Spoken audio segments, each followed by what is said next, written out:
and so they're kind of motivated. They're ready to go. They got a 14-year-old kid. His wife's a realtor. They didn't want to list it um, because they didn't want to pay a commission to the buyer's agent. So so that was that. So then we talked on the phone, went over this whole thing, and he said, "Yeah, it all sounds good. I like it. Blah blah blah." One thing his objection was that he did not. He wanted what was his question was what is well, after the 18 months, what happens if they don't want to buy it, And I said, well, we could change the agreement to make it a lease purchase, which it said right here. And so I messed up, and here, let me go back to here, and I sent him the lease rough draft. So I sent it as a rough draft, but it said residential lease with option to purchase agreement. So I should have took out this option part. Um, he didn't like that. And then he didn't like this part down here at the bottom, somewhere in here. Let's see, where is that?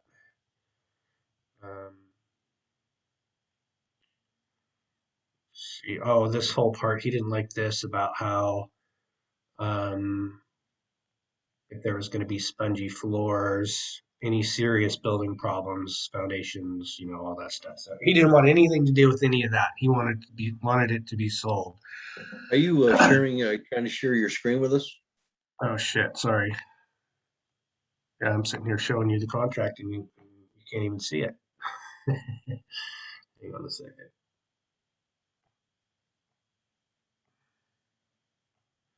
Why isn't it working?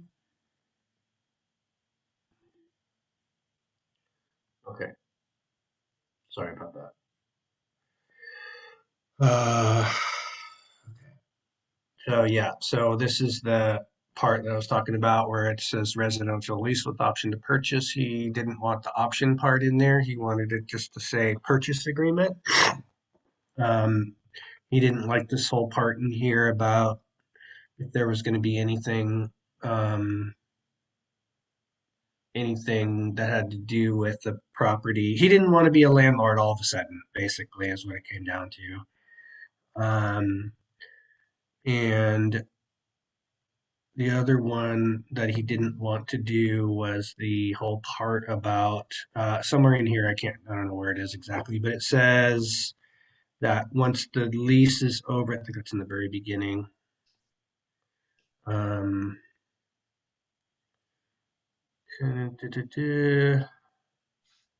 says something about where it will become a month to month agreement. Oh, here it is, right here. Um, so I might take this out altogether. Um, so it would be um where they after that it would become a month to month. So he didn't want to have anything to do with a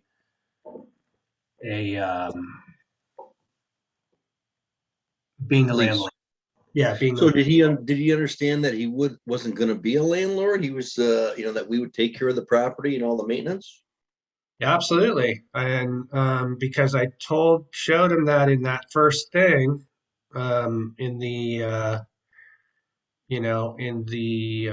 proposal Letter of letter, intent. Your letter of intent. um, right here, that I said that seller pays zero. All the maintenance and repairs will be the responsibility of the tenant buyer. So, um, so that was clear from the beginning. But I think what you said too. So his wife was a realtor. I tried and tried and tried and tried and tried and tried and tried to get them all three of them on the phone at the same time. And I probably a couple of mistakes I made. So this is the Mark's mistake deal um, deal whatever what do they call that? I don't know why I can't remember what it is. Case study. So what I did was I shouldn't have sent him the agreement until we were all three on the phone. And I should have said, once I send you this agreement. So part of my problem with it was that I should have been more, um, because I was trying to pin him down to a time. Okay, well, what time can we meet? What time can we meet? What time can we meet? And he's all, well, I don't know, I'm driving an hour and a half. So it doesn't always work out the way you think it's going to work out from the standpoint of trying to get him nailed down with timing. And I assumed, and assumed is the keyword. What is that? What does that stand for? Make an ass out of me or something like that, right? Okay, that's out of you and me. Yeah, make an ass out of you, out of me. So I assumed that because we had already gone through the proposal, that everything was going to be great. I thought I had this deal. I thought this deal was a slam dunk. So what ended up happening was once he got the agreement, then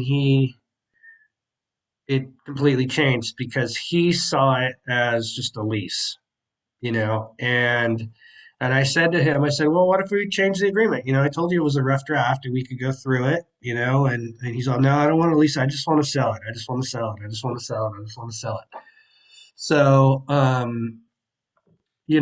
once we put it in there, and I said, well, I can change the agreement. I'll resend it to you. No, I just want to sell it. So all of a sudden it was, oh, and then I said, so it sounds like it's over then, right? And he said, yeah.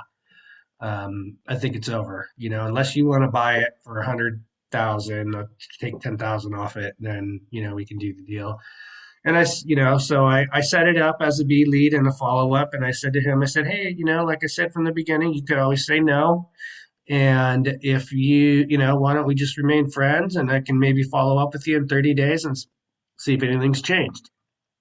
So, that's where we left it. So my mistakes were this is something I have to get better at. I was going through the script again today and, you know, okay, well, if I send this over to you, what's going to happen next?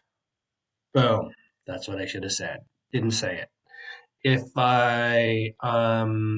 you know, can we do this today? If I send this over to you today, what's going to happen next? You know, Um, so I want to get my goal right now because I'm like so freaking pissed off at myself about this deal and another one that I had that similar to this, where I did the same thing. I just said, so I had another one that I did yesterday and talked to this guy. We went through the whole thing. We didn't, it was just on the first call. Went through all the numbers and I said, okay, well, I'll send you over the agreement. Let's get on the Zoom call at 2 o'clock. Okay, we'll get on a Zoom call at 2 o'clock for sure. Okay, I nailed him down to a time. I said, I'll send you over the agreement. He sent me over his email. I I sent him the agreement at the same time that I called him, or at the same time that I set up the Zoom call, and he didn't get on the Zoom call.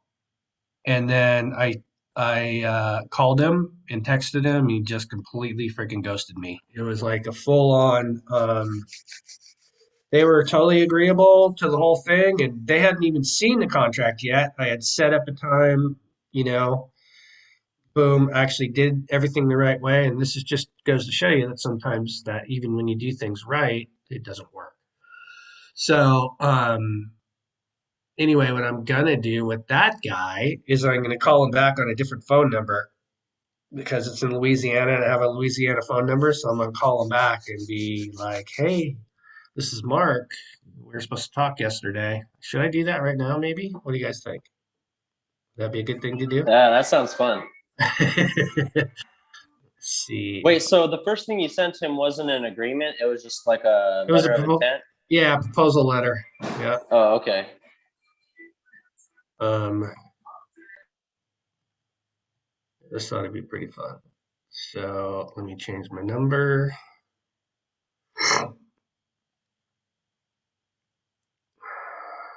Make sure he didn't get back to me yet. Can you guys see this or no? Did I stop my screen? Am I sharing my screen still? I don't think I am. Let's just see if he got back to me. I don't think he did.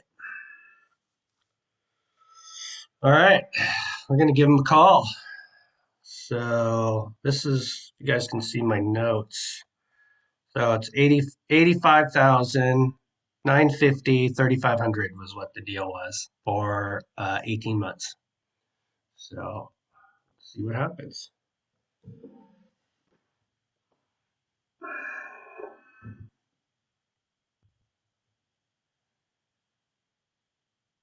Come on, baby.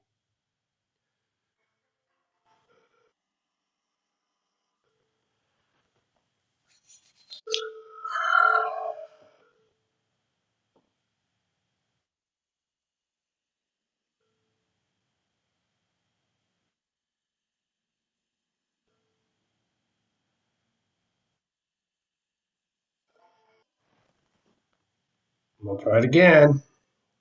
Give him 2 calls. Now I'm gonna send it. Then I'll send him a text. I'll say, "What happened, dude? You get into the witness protection program?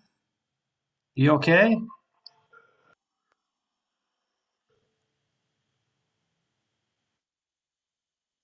So you normally do 2 calls before you give up? Oh, hey, Bo, what's up? It's Mark. Oh, he don't want anything to do with me.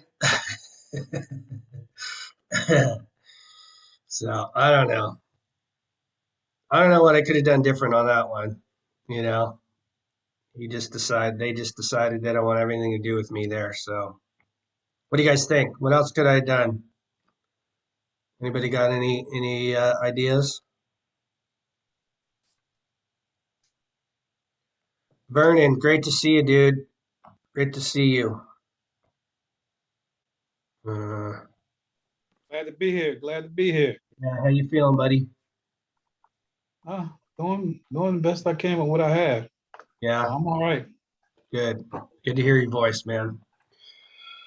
So yeah. So anyway, that was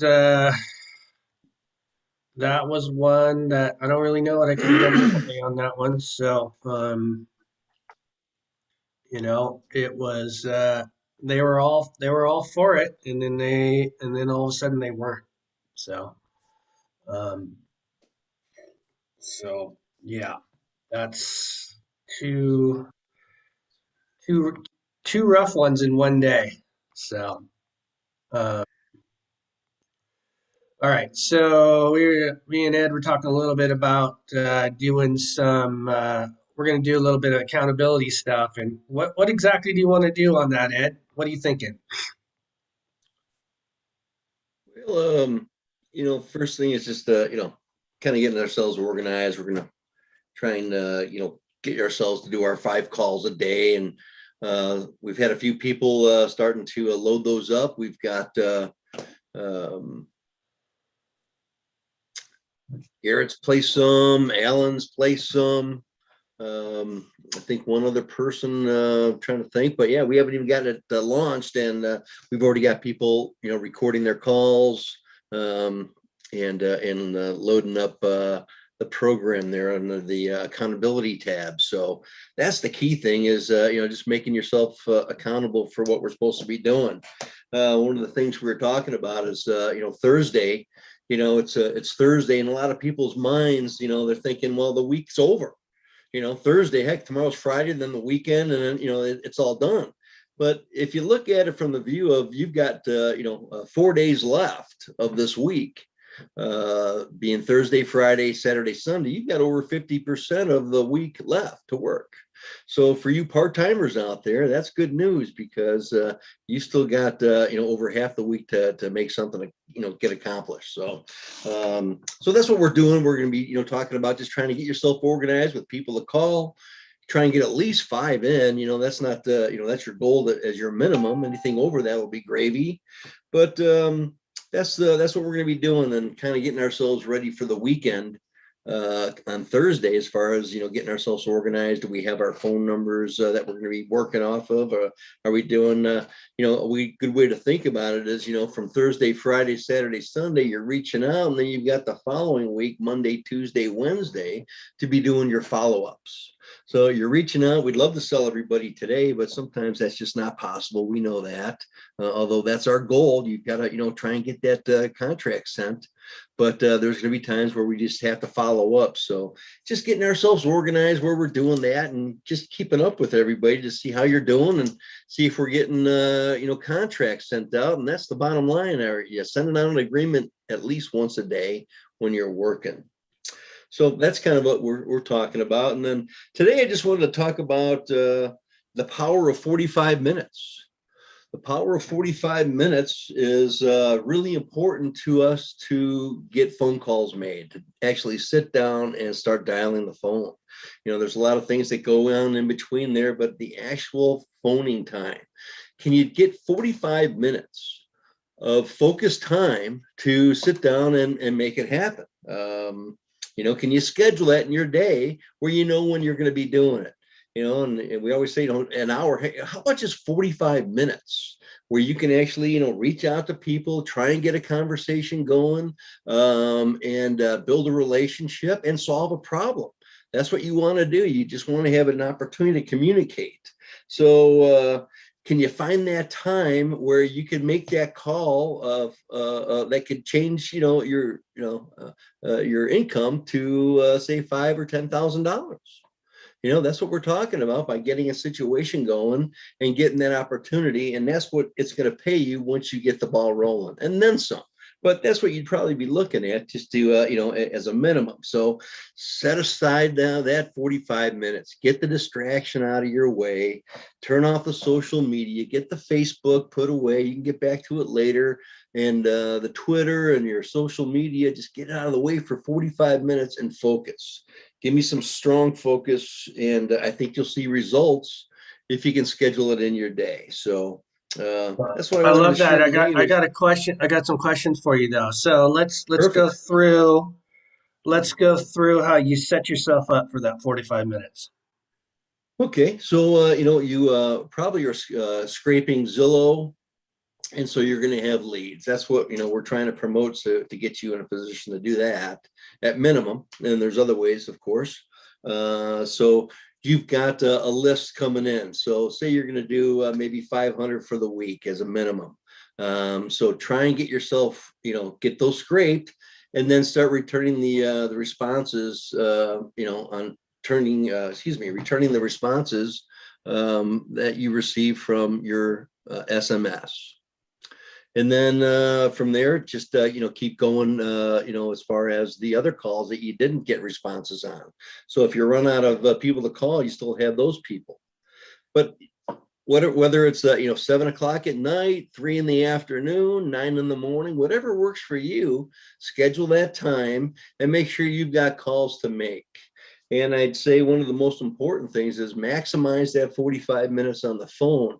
Don't let yourself get derailed to, start writing up the contracts, or, getting other things that, that'll infiltrate that 45 minutes. Focus on making phone calls. Not there, leave your message and hang up and dial the next one. Just try and get as many calls as you can in the power of that 45 minutes. Dude, I love it. That's freaking awesome. That's what I get so sidetracked with. Okay, well, I made a call, then I got to do a contract, and go through whatever. Um, and I'm always looking at it like, okay, well, I have 2 hours of calling, but it never seems like it's 2 hours of calling. It's all this other BS that I'm doing, answering buyer calls, that kind of stuff. So yeah, man, focused. I love it. Focused 45 minutes, like super laser focused. That's We good can shit. do that. Yeah, we Yeah. can do that. Yeah, that's And like then when you easy. start going, well, I gotta, call for 2 to 3 hours today. Well, that's sometimes, a little self-defeating. Geez, where am I going to find 3 hours? You always think you got to have it together, in that time. Hey, 45 minutes, focus, hit it strong, take advantage of it, and then maybe another 45 minutes somewhere else.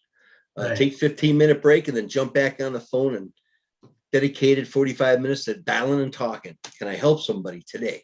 All right.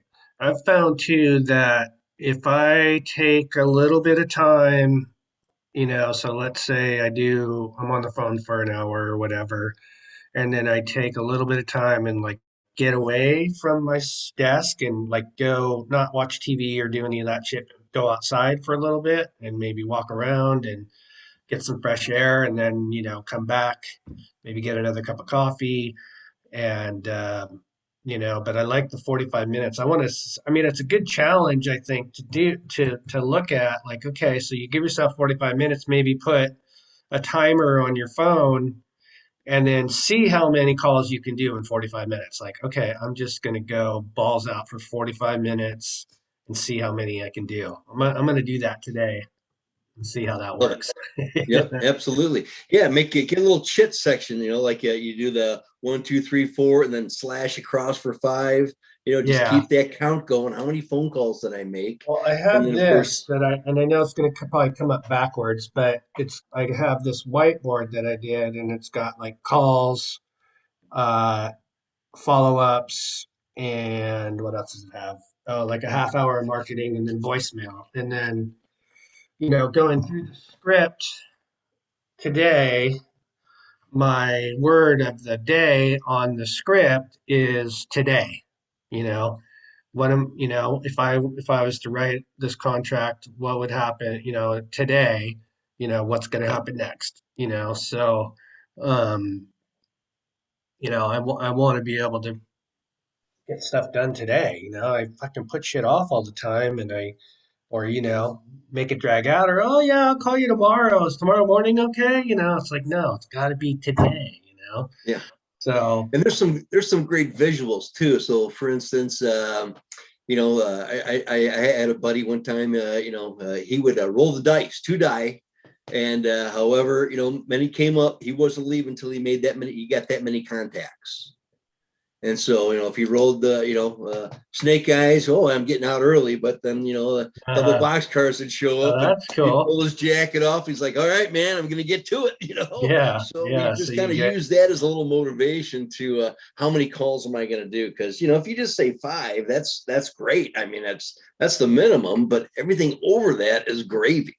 So I had a guy that used to, he had these little paper rings that he made and he hooked them together. And so every time he'd get a successful call, he'd pull one off. And by the time he got to 0, he was done. Or maybe take 5 Post-its. And every time you get your call, you pull one down, you got 4 left. You got 3 left. You got 4, something like that, just to give you that little motivation to keep you rolling. I like it. I like it. That's good stuff, dude. Really good stuff. So yeah, that would be a good thing to be like we could do that, with the accountability part of it, hey, how many calls did you get in your 45 minutes? You know, in your 45-minute segments. And it could be 1 or 2 or 3 or however many you're going to do per day, but I like that. I want to see like now I'm like, okay, you Stay know, focused and keep yeah, calling. Who can I focus for help? 45 minutes. Like I'm definitely going to put the timer on. I know we only have a 3-minute timer, but I want to find a 45-minute timer where I can, um, you Yeah, it's know, right on your phone. Pull up your yeah, clock. There's a hmm stopwatch. right, There's a timer. There's all sorts of stuff mhm, on that. yeah. I Yep. use it. I use it for meditation in the morning for 15 minutes, so I certainly can use it for 45 to do, Awesome. to do my calls. Um, And this once is, again, that's accountability. You've yeah, got to be responsible for yourself to make those calls because let's face it, you can do all this other stuff. You can spend your whole day, night, week, month, year doing all this other stuff, but nothing happens till you get that seller on the phone and have a mhm, conversation. right. And that's a little scary for a lot of people. They'd rather, shuffle some paper or do something else, but So you've got to easy. pick up the phone and make that call. So if you narrow it down to 45 minutes and just focus, and as they say, eat the frog first, get her done. Right. So when you're making your calls, and you've had to have quite a lot of calling in your past too. What would you do, or what kind of process would you have to, because the hardest thing to do, I think we could all admit, is just getting started, right? Yes, yes, Um, absolutely. did you have any techniques or things that you like to do that were to get you to make that first call, right? Because if you make the first call, then it's easy to get going. I Yeah. mean, in your mind, it's like, you know, you can you can do so many other things. Oh shit, I'll just vacuum the floor, I know we talked about this before. I'll clean the toilet, or whatever it is, right? Yep. So, Yeah. The best way I could say is make an appointment with yourself. Set it mhm, up as an appointment. mhm, I've got, you got to meet somebody at 10 o'clock. You're there on time, right? That shows respect to that other person, and you're doing what you need to do. So you just got to schedule it in your day, and that's where all this accountability comes in. We're not accountable for you. You're accountable for yourself, and your results will prove your accountability. If you just follow the steps, do the actions. Where we fall short, we'll be able to kind of identify that eventually and help you in those areas. But if you're not consistent by doing the minimums, we won't know how to help you. right. Yeah, I used to have this thing, and I kind of did it with this here too, but back in the day, I had like minimum standards. It was like a minimum of what I needed to accomplish every day from calls. And this is kind of the same thing with the calls, follow-ups, marketing, and voicemails or whatever, and then contracts. So what are your minimum standards? You know, if you do 45 minutes worth of calls, I mean, I really realistically, you should be able to get 5 calls in 45 minutes, don't you think? I mean, that's on average would be Well, you got to possible, or remember, yeah, yeah. Hopefully, you get a couple of great calls, and it takes a little longer, and that's hmm okay. But hmm if they're five or below, if they're a C lead, you just got to get them out of your way and keep moving along. And that's why right, we set you up with the agenda and help us explain who we are, what we're doing, why we're calling. And it's so important that the first thing that we do is introduce ourselves and tell them why we're calling, because when they're picking up the phone, they don't know who we are. So the first thing we say is, hey, my name's Ed, and the reason I'm calling. And now you've got their attention. They understand what you're talking about. And we spell it all out for them right there. We're looking for our next investment in this area, and I'd like to make an offer on your house today. If hopefully I can ask you some questions, feel free to ask me. And then if it's not a good fit for you, just let me know. You can just fire me, and we can end it right there. And like you say, leave as friends. right. That's And so awesome. you've introduced yourself, you told them why you're calling, and then we're going to get into business, and try and keep control of that conversation. And move them along. You got a beautiful house here. How long have you lived there, and why would you sell it? And just get to just follow along. We've got it all numerical. If they jump you off track, that's okay. Sometimes it happens. You just kind of run down that rabbit hole a little bit. It happens to the best of us, especially guys that like to talk a lot. Well, you yeah, know it's super interesting. I found that because I've been doing Louisiana this last week, and I don't know, I love Louisiana. I love Louisiana people. But man, they like to talk. Most of them just really want to talk. Forever, and it's like sometimes you got to just like cut them off and do it in a way that's not rude, but Absolutely. before you know it, you're 15 minutes in just because they're talking about it doesn't have anything to do with the house even. Yeah. So Yeah.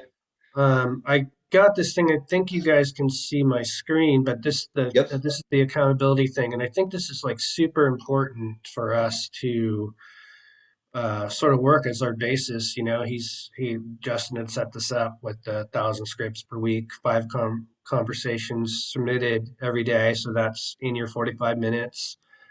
Adding, try to make one offer a day. You know, um, so You got to you have a know, goal of that. I mean, if you don't have a goal of sending out one contract, what the heck are you doing? right. Right. I mean, that's our goal. We're here to send out agreements. So our minimum is one. Yeah.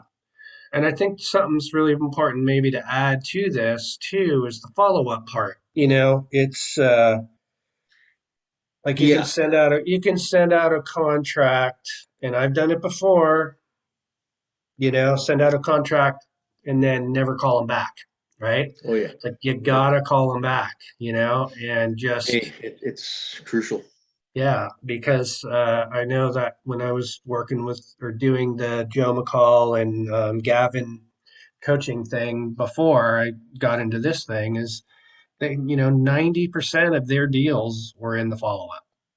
Like they had, gosh, I can't remember the numbers, but it was something crazy. They did like 95 deals in a year. And I think they only had 4 out of the 95 that actually closed on the first call, you Yeah, know.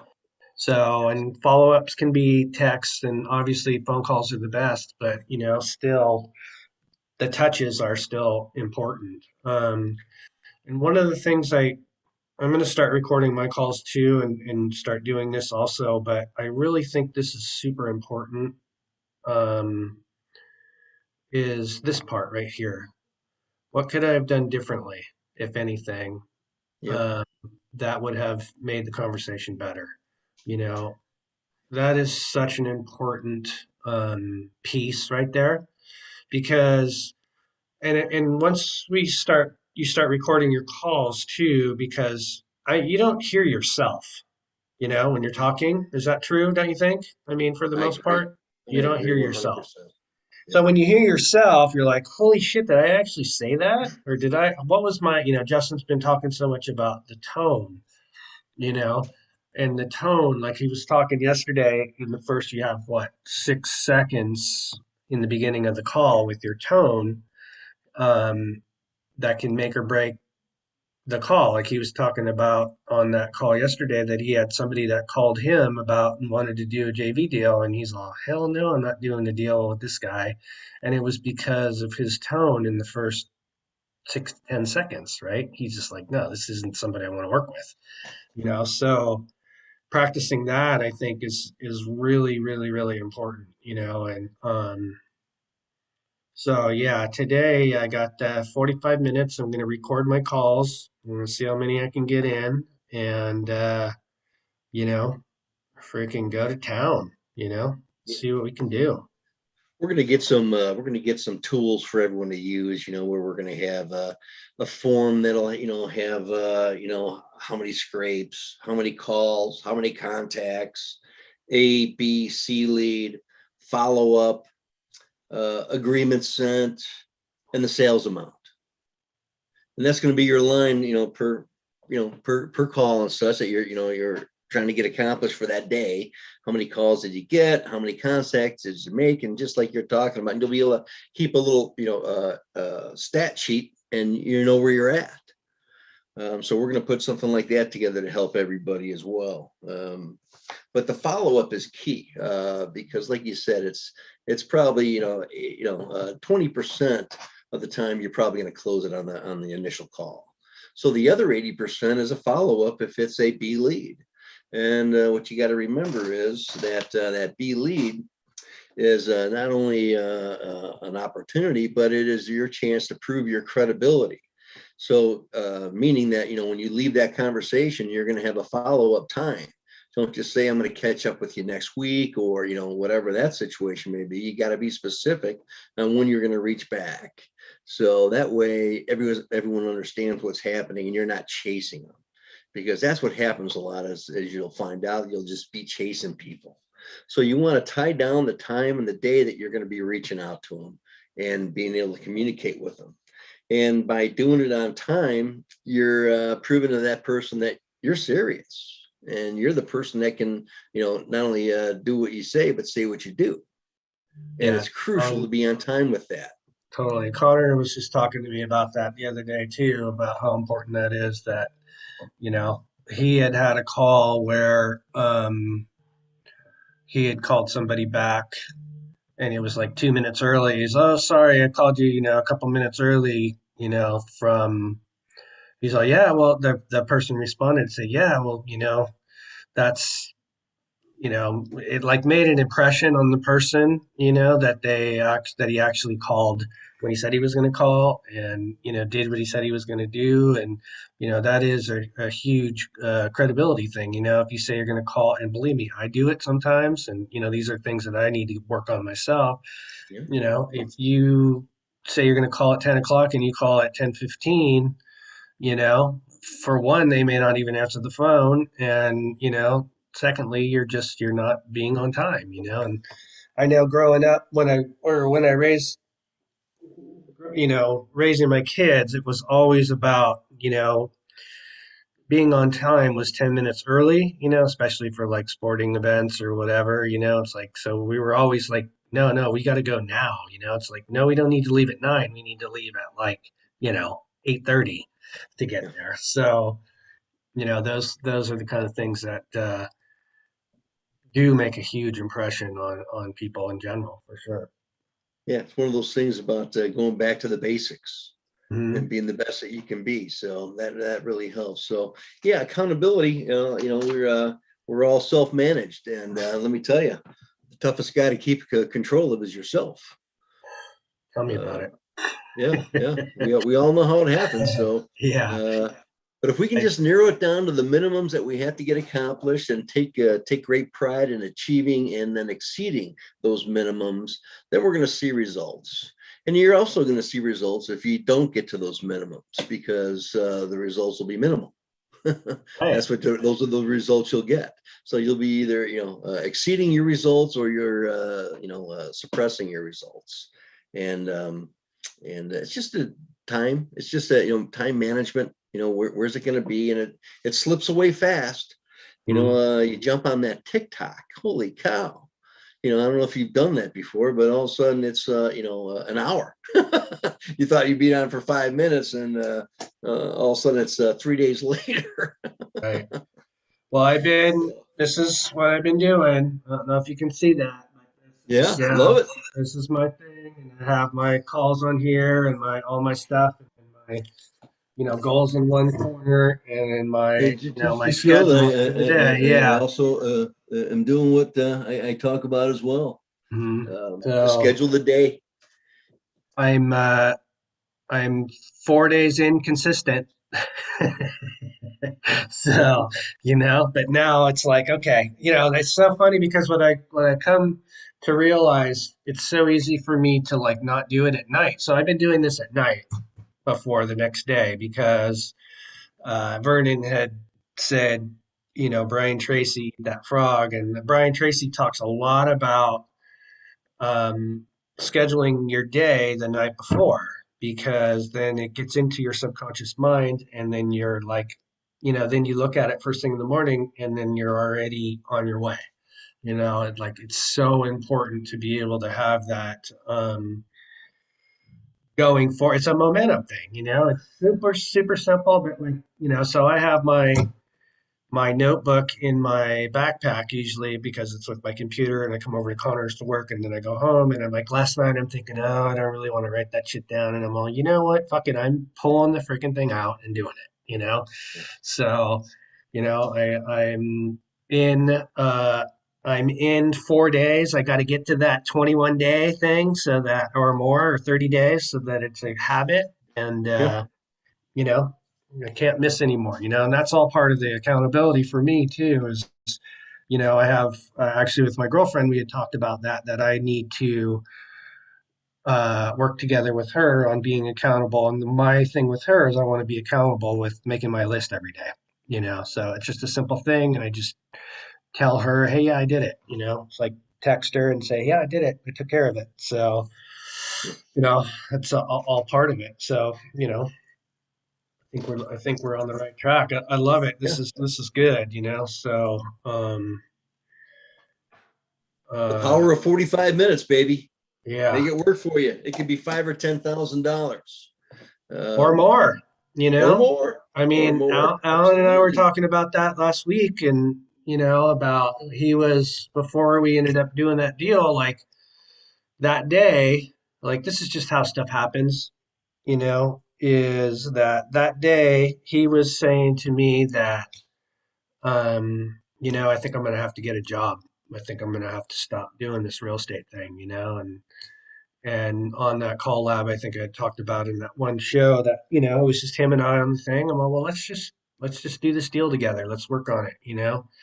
And sure enough, 40 or 24, 36 hours later, he had money in his bank account from the deal, and the way this real estate stuff is, I mean, I know we're doing a lot of deals where it's 5,000 here or 3,000 there or whatever, but man, there's opportunities to have big money deals too, like There is. big money deals can happen. I mean, we've done it before, where you do a 25 or $30,000 deal, um, it can happen like that, just like that, And but that's I the think, gravy. That's the yeah, bonus of just being consistent, because you're going to absolutely. be making 5 or 10, 5 and 10, 5 and 10.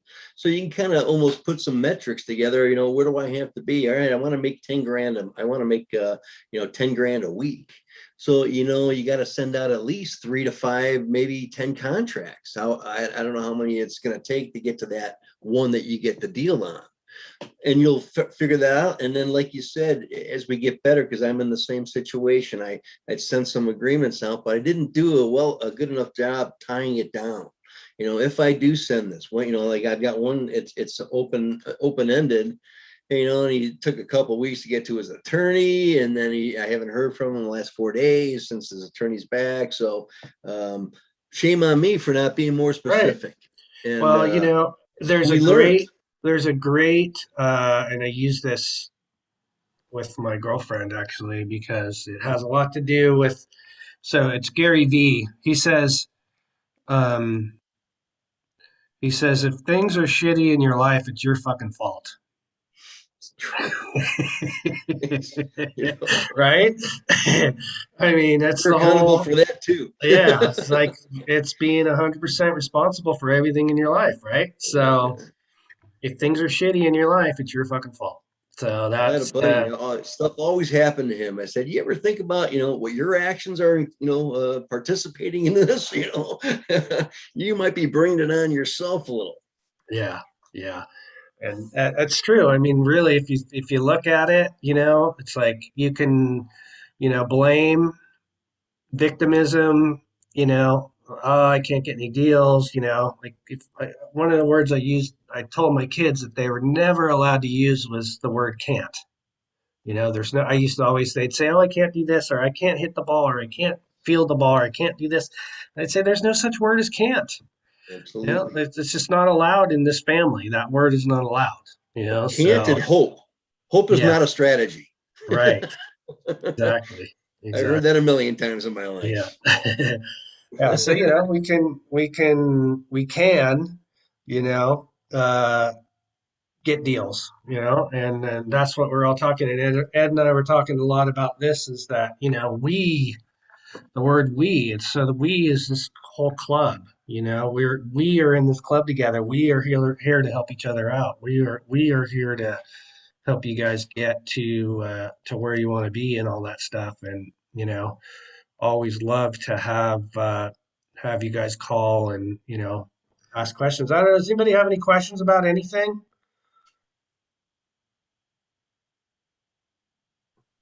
Maybe not. Yes, no, maybe. You got anything else, Ed? No, I think that's it. Yeah. Hour 45 minutes, put it to work. Hmm. Well, Yeah, I let's like see if the 45-minute thing.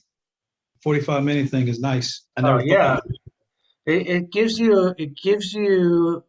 it relieves the pressure of thinking you have to do something for a certain amount of time. Like you could just like breaking it up into little pieces, I think is a such a great way to, and that's what that's doing. It's breaking it up into little pieces and Yeah, you and know, think about it. You're an exercise guy. hmm You don't go out balls to the wall all the time.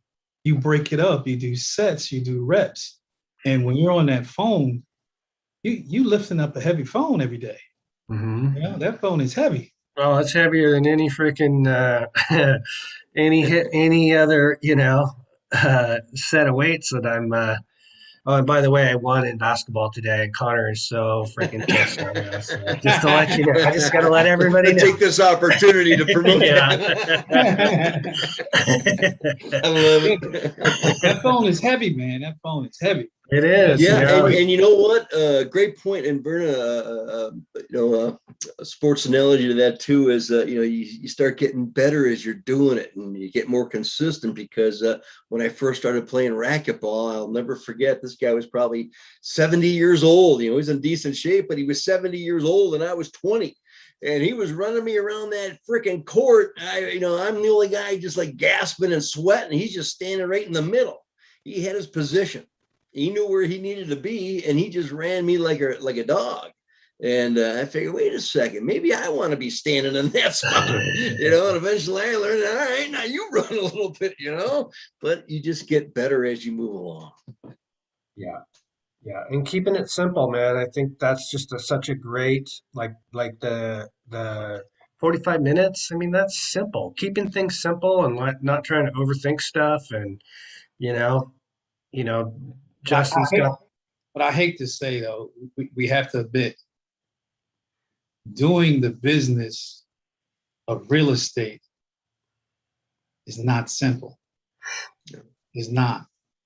There's a lot of moving parts that you have to put together and orchestrate. And the number one thing is marketing and on the phone. And then you have all the other stuff, like the stuff that we probably all had to make ourselves do, like write those damn contracts and stuff. I hate writing contracts, but Oh, I dude, I do too. I hate Yeah. it. I freaking hate it. But Hey, what what we do need I to what do do I maybe hate? is maybe get chip in whoever wants to be a part of it, and have someone that we can go to that would send that contract out for us, because I know it is a pain in the ass. And then if I we can't had even. one person, all right, here's the deal, and then they would have it written, sent out. That would be a beautiful thing, wouldn't it? Yeah, it Yeah, would but be. I can't even get my VAs to write it correctly. I have to That's the proofread it. problem. Yeah. I have to Yeah, proofread it 2 or 3 times. yeah, you're right. One of Sometimes the it things costs you that I more look time at than just doing it yourself. when I burn it, a lot of times what I'll do with myself. So I was in construction for years, and I actually like this new place I have right now. I get to work on it kind of at my own pace, so it's really great. So I actually enjoy it. But when I was doing other stuff and working for other people, I hated the pressure of it needs to be done by this certain time, and I had to I had to drive 45 minutes an hour to get to the job or whatever, and I hated that, more than any sitting in traffic and stuff like that. So I try to when I'm writing the contracts, I think about, because now it's been over a year and a half since I've been out of that, but I still think about, I freaking hate that drive. I would much rather be writing a contract than be sitting in my car or my truck driving through, sitting in traffic, like comparing it to something that I can't stand. And the reason why I'm doing this business is because I didn't want to do that shit anymore, So that's something that helps me do that. And I've kind of found I know I need to, with this 45-minute thing, it's good, but I think for me too, I've I've done this, and I just did this recently too, is like I'll make my calls during the day. I'll have contracts to write, and then I put it off towards the end after the calls. And then I'm all, oh, well, I'll just do it later. And so with that 45 minutes of calls, it should be, 10 minutes of contracts right after that. If you have contracts to write, like. Let me ask you this: do you write 2 contracts? Do you write a letter of intent first, and then you come up with a formal contract later, or you write the formal contract up first? It depends.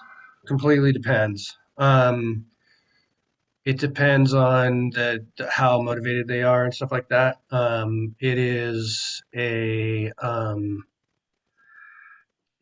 they're ready to go, then I'll write up a regular contract. But this is the part where I need to get better, is that I want to do it while I'm on the phone with them now. This is part of Justin's way of doing stuff is like, hey, well, let's go over the contract right now, or let's go over the agreement right now, not the contract.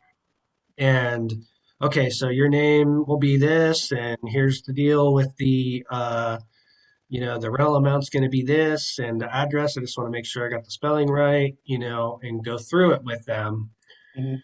because then you have it all right there, all ready to go. And if they have any questions right then and there, then you can answer the questions, right? Or go through the objections or whatever. And And I then just, what you're doing is you're sending them the DocuSign to sign it, right? As right. opposed to sending it to them for them to look over, you But know? look, I just got good at calling this the seller and immediately start vetting the property. So I have, the parameters of what I can offer and stuff like that. I can do that on the fly while I'm talking to Mhm. the prospective seller. Right. So now you're talking about after I do that and then pin down the deal, start writing the contract while we're still on the phone. Right. Exactly. Wow. Yeah. Wow. Right. And it's like, then you're going through the agreement. And so he has this agreement that he's using that's really simple, especially for lease auctions. I mean, wholesale deal is pretty simple too. You can go through that whole contract in 5 minutes, basically, Um, but you get all the terms and conditions, and you don't necessarily have to go through line by line by line. You just kind of go through, okay, your name, this is the amount that we'll be paying you every month. This is the amount, this is how long it's going to be. This is the money that we're going to give you down, if anything. Um, you And know, an end time, a deadline. Yeah, the end time, how long it's going to last, all that stuff. And then just go through that. So, and this is all that gut shit, right? Like it takes Right. guts to do that, it takes like a lot of guts to do it. And so, but that's the progression of, I mean, what do you think your chances are of getting a deal closed, doing it that way versus, hey, I'll send you over the contract and give you a call back in a couple hours and then we can go over it, right? What happened? I mean, look at if you were on the beginning of that call, I did that exact same thing with that guy, Bo. They were all excited about it. They were like, yes, let's do it. I sent him over I set it up where I said, hey, we'll do a Zoom call and I'll send you over the agreement. So I sent over the agreement. I sent over the Zoom link. Boom. Never freaking hear from the guy again. Right. And I hate So attorneys. Oh my what's God. that? I hate attorneys. They Yeah, all you know what? Don't make hate things up. attorneys. Don't hate attorneys because you know what the thing is that I always say when it comes to the attorney thing? Like when somebody says, hey, yeah, I want to send it to my attorney. Hey, that's awesome. You know why? Because my agreement was written by an attorney. And, I always like it when the attorney goes over it because now I got free legal advice, Mhm. because I'm not married to the contract, right? You're not married to the contract. No. It's like, okay, well, what do we need to adjust? And if it's something that's totally out of the question that you're not going to do, because basically, look at what do we want out of a contract? We want to have it be an assignment, right? Right. And basically, that's pretty much it. There's nothing really more that we want in it in a contract more than it being assignable. Unless they want to make you put like some ridiculous amount of money down for earnest money or some sort of stuff like that. If we can get the contract that's assignable and are able to either sublease or assign it to somebody, then who gives a shit what the attorney says? Right. And people want to go, well, I'm going to have my attorney write the whole contract up, and I go, well, that's fine. It's going to cost you like $1,500. Why don't I just send over my contract that was written by an attorney, and he can just make adjustments to it, you know, and then kind of go from there. Mhm. So it's like, embrace the attorney thing because then what happens? So like what's happened for me over time is like when I get an attorney that uh, that says, hey, well, I want to change this, or my seller finance contract that I have. I had this lady went and brought it to an attorney and he went through the whole thing and he like changed all this stuff and now it's like you know, it's like nails legit, like I can send it out to anybody and they say, oh, well, I want my attorney to look at it. And I'm like, yeah, go for it. Let's have the attorney look at it. If you want to, so embrace the attorney as opposed to, you know, not trying to do the deal. And then basically what you're doing is every time but tell them, well, let's just send my contract to him so he can make adjustments. And then that way it'll save you money. Right. And then, then it just makes your contract stronger. You know Right. what I mean? So, and you may not get a deal here and there or that, but now you're working on making your contract stronger and you're working on something that's going to be, like working down the line to help you when you send a contract out to somebody else. Mhm. Does that make sense? I think it's important to understand too that you've got to you got to know what you're doing when you're making the phone call. I mean, we are trying to do our introduction, and then we're going to ask about the house a little bit. But really, it comes down to I either want to buy this for cash at a very a good price, or I'm going to a lease option. That's pretty much our MO, right? I mean, we're either going cash or we're going to go to a lease option. We're going to try and do something creative for the most part. And so you've got to be able to understand what your questions are to keep moving down the road. So, I mean, straight up, if we're there, if it's a nice house, they're not going to drop at 70 to a 70% price point of value. So that's not going to work. So let's just pull that off the table and go in the other direction that you want to go. And you've got to prepare to ask the questions that are going to get you in that direction. All right, now, would you be able to do something creative? Okay, great, you would. All right, so what do you do now? Well, you got to know that. Well, what are your payments? What are your, what's your minimum that you need? What's what's the taxes and insurance? Is that everything? Do you have a loan? Do you not have a loan? So you know how to attack it from that avenue, and then put the deal together. Okay, so you need $1,000 a month. We do this for 36 months. Does that work for you? And kind of put the numbers out there so he understands what's happening. And then you are either sending the agreement for what you just discussed, or you're going to send like what Mark just sent, a letter of intent, and just spells it all out to that person. And my suggestion is send that to everybody that might have had that opportunity to discuss it, maybe poo-poo it. But let me send this to you anyway, because when you start looking at it on the piece of paper, you start realizing there's a chance that I can make another $20,000 to $60,000 on my home over the next 3 years. And you might not have caught all that on the conversation because we know what we're talking about, but it's all kind of new to them.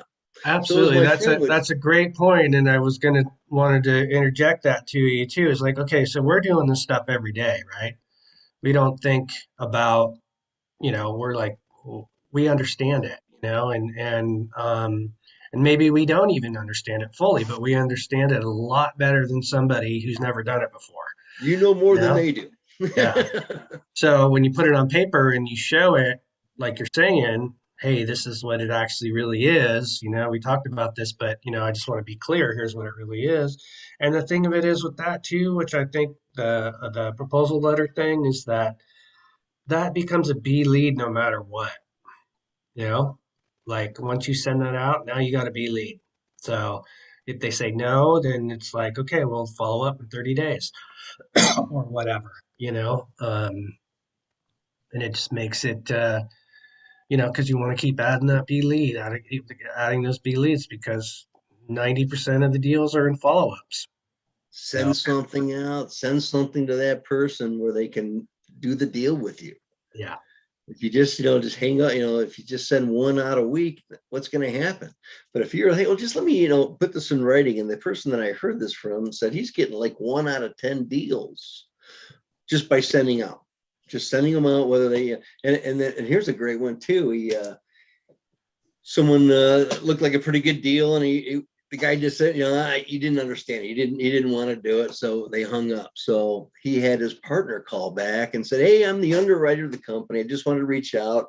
Mark just spoke with you. He said you weren't interested in this, in the opportunity that we had offered you. And I just wanted to call and ask why, because everybody appreciates this program. Is there something that you maybe didn't understand, or did you not explain it right? And then gives you a chance to, move in that direction again, where let me just send this to you. Exactly. That's a great strategy too, it's the 1-2 punch kind of thing. I like that. That's Yep. good. Good.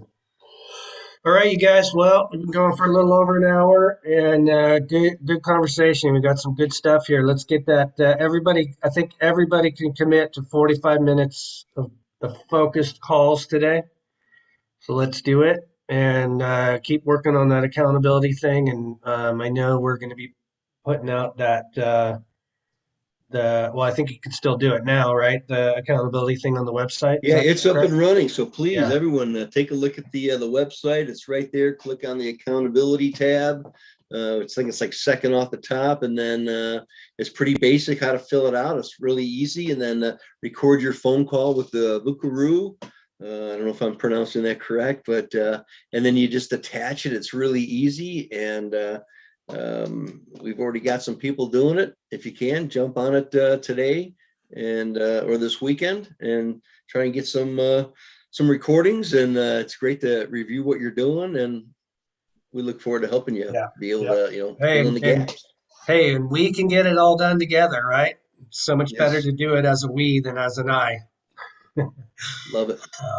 All right, you Thanks, guys. Mark. Love you all. Hey, Vernon, get healthy. All right, buddy. Yeah, Do my best, best to brother. you, Do my Vernon. All right, best. man. Yeah, Take care. Love good you, stuff. dude. All right. Talk to you later.